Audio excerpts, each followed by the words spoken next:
We had 5 teams competing today. Each team was made up of 1 MBA student, 1 EMBA student, and 1 entrepreneur.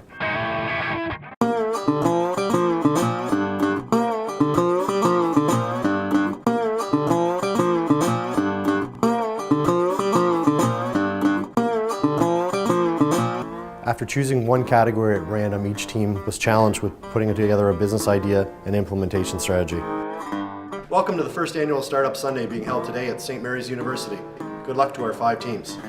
So far this morning we came into the room. We were split up into our teams of 3. A lot of cogs are turning in there. We at least have our target market kind of honed in on. I agree. The journey today so far has been quite quick-paced. No matter what idea we came up with, there's already so many other ideas out there in the world. What is their business strategy? Who are their competitors?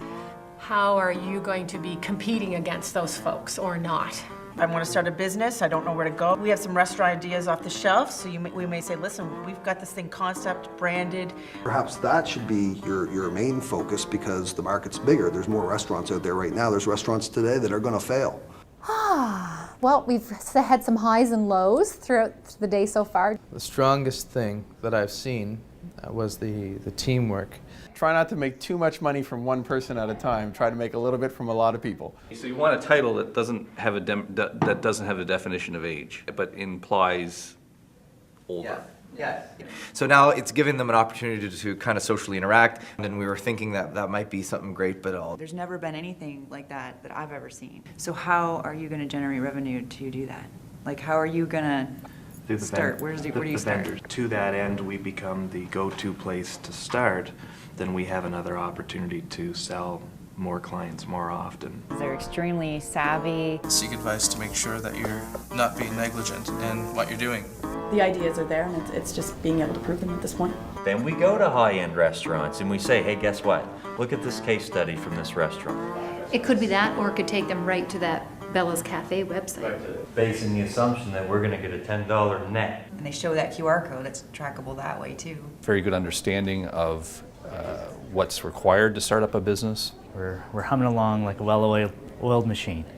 A hunter mentality. You have to go and find those guys and convince them. They're not going to come to you because if they're going to come to you, they're already going to scale it themselves. You have to get a business plan. Your exposure to failure and losing a lot of money is pretty small here, so, I like that. We've picked an idea and now we're off to the races. Social media, well, Facebook and Twitter and Yammer, YouTube and all this stuff. We had a financial advisor come in, we had a legal advisor come in, we had a marketing advisor come in, so it was all a very good experience. I say that the employee who picks up the telephone and doesn't say, this is Burrito Jack's, how did you hear of us? Should get fired. It's pretty intense, but a lot of fun. I'm excited, but I'm excited in a whole different way. So I thought that was quite fun. 2 thumbs up. Earlier this afternoon at the Kennard Center, each team had 6 minutes to present their business idea. We were randomly selected the entertainment category to build a business out of. Is that going to be a revenue stream for you? In outsourcing. So there's where the low costs come in. The topic that we drew was retail. We saw some challenges that exist within the retail sector, especially given the $10,000 seed money. If I'm a startup business or I'm looking for your services, how are you going to find out about me? How are you going to connect supply and demand? What, on average, do you expect to be charging a client? Very basic would be in accounting to get your accounting started up. You're already talking $1,500 to $2,000 there. We're doing sports and recreation as our topic. So our mission statement is to create a social community for busy and bustling boomers that promotes health and wellness and longevity in a fun and rewarding environment. On your expenses, you don't seem to have any cost of labor or anything like that? You're doing this for free? Correct. I know it sounds ludicrous. Our goal really is to close the gap between cultures and create that online environment where students of different descents can come together to socialize and collaborate on the one topic that every student, and I think all of us in this room really love, delicious, cost-effective food. The top part is where students care most. Can you give me a snapshot of revenue first, second, third, and fourth quarters? We were given the industry of food and beverage. We found 2 factors are really important. Creating a client base, your customer, and the second really important part is retaining that customer.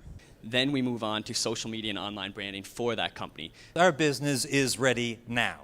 Later on this evening, after Robert Herjavec speaks, one of the teams will be awarded the grand prize, $10,000 to start their business.